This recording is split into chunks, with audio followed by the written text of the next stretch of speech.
Carnivals are meant to be places of joy and wonder, but sometimes they hide dark and disturbing secrets. These are the true spine-chilling tales from carnivals that will make you think twice before stepping under the big top.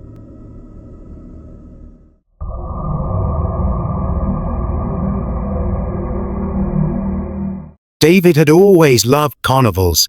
The vibrant colors, the infectious laughter, the thrilling rides, it was all a welcome escape from the monotony of everyday life. So when the Carnival of Horrors rolled into town, he didn't hesitate to grab a ticket. Little did he know, this carnival was unlike any other he had ever experienced. David arrived at the carnival just as the sun was setting. The crimson and orange hues of the sky cast an eerie glow over the sprawling fairgrounds. The entrance was adorned with flickering lanterns and a large, gaudy sign that read "Carnival of Horrors, enter if you dare." He felt a twinge of excitement mixed with a hint of unease as he stepped through the gate. The carnival was a sensory overload. Brightly colored tents lined the pathways, each promising a unique and terrifying experience. The air was thick with the smell of popcorn, cotton candy, and something else, something metallic and slightly rotten that David couldn't quite place. As he wandered deeper into the carnival, David found himself drawn to a particularly ornate tent. A sign outside read, "Madame Zara's Mystical Wonders." Intrigued, he pushed aside the heavy velvet curtains and stepped inside. The air was cool and perfumed with incense. At the center of the tent sat Madame Zara, a woman with piercing blue eyes and an enigmatic smile. "Welcome, David," she said, her voice smooth and melodic. David started. He hadn't told her his name. "How did you?" he began, but she cut him off with a wave of her hand. "I know many things," she said, her eyes twinkling. "For a small fee, I can show you the darkest corners of your soul." David hesitated but then handed over a few bills. Madame Zara took his hand and closed her eyes. Her grip was surprisingly cold. "You seek adventure," she murmured. "But beware, David. This carnival holds many secrets. Not all who enter leave unscathed." Before David could ask what she meant, she released his hand and opened her eyes. "Enjoy the carnival," she said, her smile now a little too wide. Feeling unsettled, David left the tent and continued his exploration. He decided to try one of the rides to shake off the strange encounter. The Ferris wheel, with its brightly painted gondolas, seemed like a safe choice. As he waited in line, David noticed that the other carnival goers looked odd. Their smiles were too wide, their laughter too loud, and their eyes seemed empty. He chalked it up to his imagination and climbed into one of the gondolas when it was his turn. The Ferris wheel creaked to life, and David felt a rush of excitement as he was lifted into the air. But as the wheel turned, the carnival below seemed to shift and change. The bright colors dulled, and the cheerful music grew distorted and haunting. When he reached the top, David looked out over the carnival and felt a wave of dread wash over him. The carnival was enormous, far bigger than it had appeared from the ground, and it seemed to stretch on forever. The ride ended, and David stumbled out of the gondola, his legs shaking. He needed a break, something to calm his nerves. Spotting a food stand, he headed over and ordered a hot dog. The vendor handed it to him with a grin that seemed to split his face in two. "Enjoy," the vendor said, his voice unnaturally cheerful. David took a bite and immediately regretted it. The hot dog tasted foul like spoiled meat. He spat it out and threw the rest in a nearby trash can. His stomach churned, and he decided to find a place to sit down. He found a bench near a darkened tent with a sign that read, "The Hall of Mirrors." Thinking it might be a good distraction, he entered. The inside was dimly lit, and mirrors of all shapes and sizes lined the walls. As he walked through, his reflection walked and twisted in bizarre ways. One moment he was tall and thin, the next short and squat. But as he ventured deeper, the reflections grew more disturbing. In one mirror, his face was elongated, his eyes black and hollow. In another, his skin was pale and peeling, revealing raw flesh beneath. He tried to turn back, but the path seemed to have changed. The mirrors now formed a maze, and David felt a rising panic as he realized he was lost. "Help!" he shouted, but his voice echoed eerily, and there was no response. He stumbled through the maze, his heart pounding. Every turn seemed to lead him deeper into the labyrinth. The mirrors began to show scenes from his past memories he had tried to forget. His father's funeral, his first heartbreak, the time he had accidentally run over a dog with his car. Each memory played out in vivid detail, and David felt himself being pulled into the reflections. Finally, he stumbled out of the maze, gasping for breath. He was back at the entrance of the tent, but something was different. The carnival was darker now, the air thick with an oppressive fog. The cheerful music had been replaced by a low, droning hum. David knew he needed to leave. He headed for the exit, but the path seemed to stretch endlessly before him. The carnival was a twisted maze, and every turn seemed to bring him back to the same spot. As he wandered, he came across a small stage with a sign that read, "The Great Zabini, Master of Illusions." With nothing else to do, David decided to watch the show. The stage was empty except for a single spotlight. As the light dimmed, a tall, thin man dressed in a black tuxedo appeared. His eyes were dark and piercing, and his smile was chilling. "Welcome, ladies and gentlemen," he said, though the audience was sparse. "Prepare to be amazed." The show began with simple card tricks, disappearing coins, but as it progressed, the illusions grew more disturbing. At one point, Zabini sawed a woman in half, but there was no box, no trick. Blood spilled onto the stage, and the woman's screams echoed through the tent. David wanted to leave, but he was frozen in his seat. The final act was the most terrifying. Zabini produced a large mirror and called for a volunteer. Before David could react, he was chosen and pulled onto the stage. "Look into the mirror," Zabini commanded. David did as he was told and saw his reflection staring back at him. But then the reflection began to move on its own, grinning wickedly. It reached out and pulled David into the mirror. David found himself in a dark, twisted version of the carnival. The colors were muted, and the air was thick with fog. The other carnival goers were there, but they were twisted and monstrous, their eyes empty and soulless. He realized with a jolt that they were the reflections from the Hall of Mirrors. "Welcome to the Carnival of Horrors," a voice whispered in his ear. He turned to see Madame Zara standing behind him, her blue eyes cold and cruel. "This is your new home," she said. "A place where nightmares come to life." David tried to run, but the ground beneath him turned to quicksand, pulling him down. He screamed, but no sound came out. The last thing he saw was Madame Zara's smile, her eyes gleaming with malevolent delight.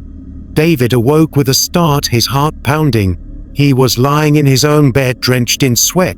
It had all been a dream, a terrible, vivid nightmare. He took a deep breath and tried to calm himself. But as he looked around, he noticed something strange. His room was filled with carnival posters, each one advertising the Carnival of Horrors. And in the corner, a small ornate mirror reflected his terrified face. As he stared into the mirror, his reflection began to smile. David knew then that the carnival was not just a nightmare, it was real, and it had found a way into his reality. He was trapped, and there was no escape. David's story serves as a chilling reminder of the power of our fears and the thin line between reality and nightmare. The Carnival of Horrors may have been a figment of his imagination, but its grip on his mind was all too real, and as the days passed, he realized that some doors once opened can never be closed.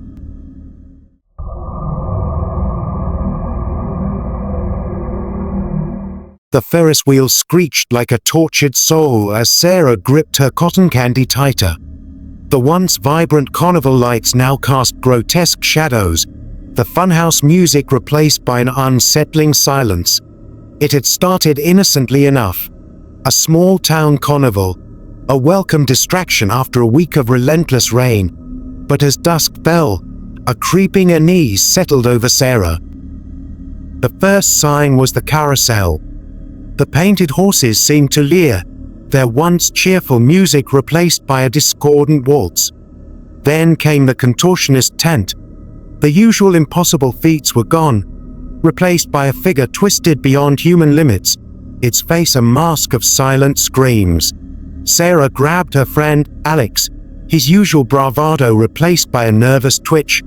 The prize booth was the tipping point. The usual stuffed animals were gone, replaced by shrunken heads and glass jars filled with unsettling, pulsating organs. The Connie running the booth, the gaunt man with eyes like a dead fish, cackled, a sound that scraped against Sarah's sanity. Panic rising, they stumbled into the Hall of Mirrors. But the distorted reflections were no longer funny.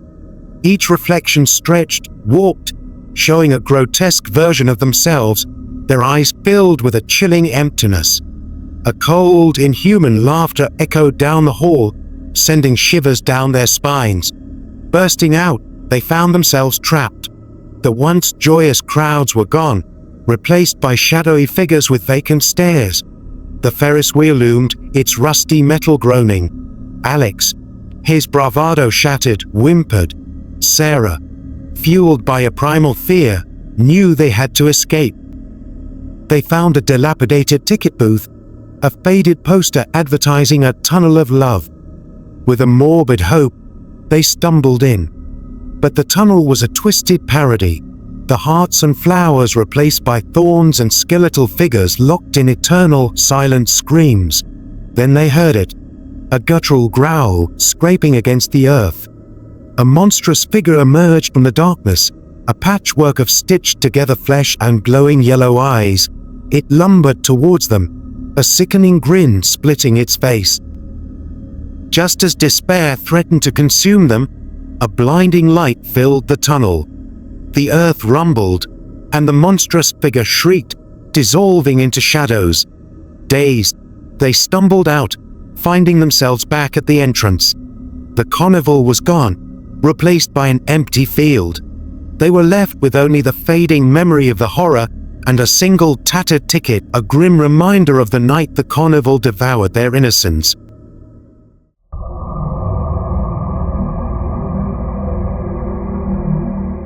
Leela perched on the edge of her bed, staring at the flyer that had been shoved under her apartment door. The colors were garish and the paper was cheap, but the words practically jumped off the page. Welcome to the Leela Carnival, the most thrilling experience of your life. The carnival promised rides, games, and attractions beyond her wildest dreams. As a thrill seeker, Leela found the idea irresistible. Besides, what else was she going to do on a lonely Friday night? The carnival grounds were just outside town, in a clearing that had been empty for as long as she could remember. When she arrived, the scene was breathtaking, a kaleidoscope of lights, sounds, and smells that overwhelmed her senses. She could see the Ferris wheel spinning in the distance, a kaleidoscope of neon lights against the inky black sky. The scent of popcorn and cotton candy wafted through the air, mingling with the sound of laughter and distant screams of joy. Step right up, step right up. A voice boomed from a nearby booth. Test your strength, win a prize. Leela smiled and made her way over, the thrill of the carnival already starting to wash away her everyday worries. She spent the evening wandering through the attractions, her heart racing with excitement. She played games, rode the spinning rides, and indulged in carnival treats. It felt like a dream, a magical escape from reality. But as the night wore on, the carnival began to change. The lights dimmed, and the laughter took on a more sinister tone. Leela noticed that some of the booths were closing, the cheerful vendors replaced by silent, shadowy figures. She felt a chill run down her spine but brushed it off. It was just a carnival, after all. She wandered into a section she hadn't seen before, a darker, more secluded part of the grounds. The attractions here were different, eerie, almost grotesque. A house of mirrors stood before her, its entrance a gaping mouth framed by fangs. Enter, if you dare, a sign above the door read. Leela hesitated but was drawn in by a mix of curiosity and defiance. The interior was a labyrinth of reflective surfaces, each mirror distorting her image in strange and unsettling ways. As she ventured deeper, the reflections became more grotesque, her face elongated, her features twisted into monstrous forms. Suddenly, the lights flickered, and she felt a presence behind her. She spun around, but there was nothing there, just her distorted reflection staring back at her. She tried to laugh it off, but the sound echoed unnaturally in the enclosed space. Then she saw it, a shadow moving in the mirrors, not matching her movements. It seemed to follow her, creeping closer with every turn she took. Panic set in as she realized she couldn't find her way out. Every path led her deeper into the maze. "Help!" she called out, but her voice was swallowed by the darkness. Just as she was about to give in to despair, a door appeared ahead of her. She didn't question it, she just ran. Bursting through, she found herself outside, gasping for breath. The night air was cool against her flushed skin. Leela glanced back at the House of Mirrors, its entrance now just an ordinary door. She shuddered and walked away, eager to put distance between herself and that unsettling place. But the carnival had changed even more. The cheerful lights were dimmer, the rides moving slower, their once joyful music now a discordant cacophony. She felt eyes on her, watching from the shadows. She stumbled upon a tent labeled Fortune and Fears. Desperate for a distraction, she ducked inside. An old woman with piercing eyes sat behind a table, a crystal ball glowing faintly in front of her. "Sit," the woman commanded. Leela obeyed, feeling an odd compulsion to follow her instructions. "You've seen the carnival's true face," the woman said, her voice a raspy whisper. "Few do and fewer still leave unchanged." Leela shivered. "What do you mean?" The fortune teller's eyes bored into her. "This place feeds on fear. It shows you your darkest nightmares, draws strength from your terror. You must face your fears to escape." Leela swallowed hard. "How do I do that?" The woman waved a hand over the crystal ball, and it filled with swirling mist. Images formed within, Leela's deepest fears brought to life. She saw herself alone, trapped, helpless. She saw loved ones lost, dreams shattered. "Face them," the fortune teller said. "Only then will you be free." Leaving the tent, Leela felt a new sense of determination. She wandered back into the heart of the carnival, ready to confront whatever it threw at her. The air was thick with an oppressive energy, and the attractions loomed like monsters in the dark. She found herself drawn to a ride she hadn't seen before, a towering roller coaster that seemed to stretch into the sky. The sign read, "Nightmare Express." Her stomach churned, but she knew she had to ride it. As she boarded, the attendant, a gaunt figure with hollow eyes, strapped her in with a knowing smile. The coaster jerked to life, climbing higher and higher. Below, the carnival shrank to a cluster of twinkling lights. At the peak, the coaster paused, suspended in eerie silence. Then it plummeted. The world blurred as they hurtled down, twists and turns jerking Leela in every direction. The air was filled with screams, some her own, some seeming to come from the very ride itself. Visions assaulted her, memories of childhood fears, anxieties she'd never voiced. She saw herself falling, endless darkness below. She saw her worst failures, her greatest losses. The terror was overwhelming, but she forced herself to hold on, to face each fear head-on. As the ride neared its end, a final drop sent her hurtling into the unknown. She braced herself, heart pounding. When the ride finally came to a stop, she stumbled out, shaken but intact. Leela wandered through the carnival, feeling a shift within her. The oppressive atmosphere had lessened, the sinister presence retreating. She had faced her fears and survived, but she knew her journey wasn't over. She found herself at the Ferris wheel, the tallest structure in the carnival. The sign simply read, "The final test." She took a deep breath and climbed into a carriage, the door closing behind her with a soft click. The wheel turned slowly, lifting her high above the carnival. From this vantage point, she could see the entire layout, a maze of lights and shadows. As she ascended, the air grew colder, the night darker. At the peak, the wheel stopped, leaving her suspended in the sky. She felt a presence beside her and turned to see the fortune teller from before. "You've done well," the woman said, "but there is one last fear you must face." Leela's heart pounded. "What is it?" "Yourself," the fortune teller replied. "Your own mind, your own doubts. You must confront them to truly be free." The carriage began to descend, but this time, Leela felt a calmness settle over her. She had faced so much already, what more could there be? As the wheel turned, memories surfaced, her regrets, her mistakes, the moment she wished she could change. She saw herself at her weakest, her most vulnerable, but she also saw her strength, her resilience. She saw the person she had become, shaped by her experiences. When the wheel finally stopped, she stepped out with a newfound sense of clarity. The carnival around her was different now, still eerie, but no longer threatening. The shadows seemed less menacing, the laughter more genuine. Leela made her way to the exit, feeling a mix of relief and gratitude. The carnival had tested her in ways she'd never imagined, but she had emerged stronger. As she left the grounds, she glanced back one last time. The lights flickered, and for a moment, she saw the carnival as it truly was, a place of magic and mystery, of fear and wonder. It had revealed her deepest fears, but it had also shown her her inner strength. Walking away, Leela felt a weight lift from her shoulders.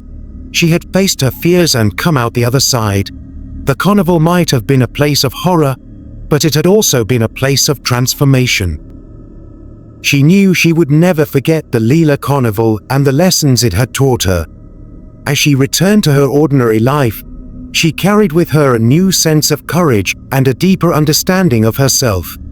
And though she hoped she'd never encounter such a place again, she knew that if she did, she would be ready.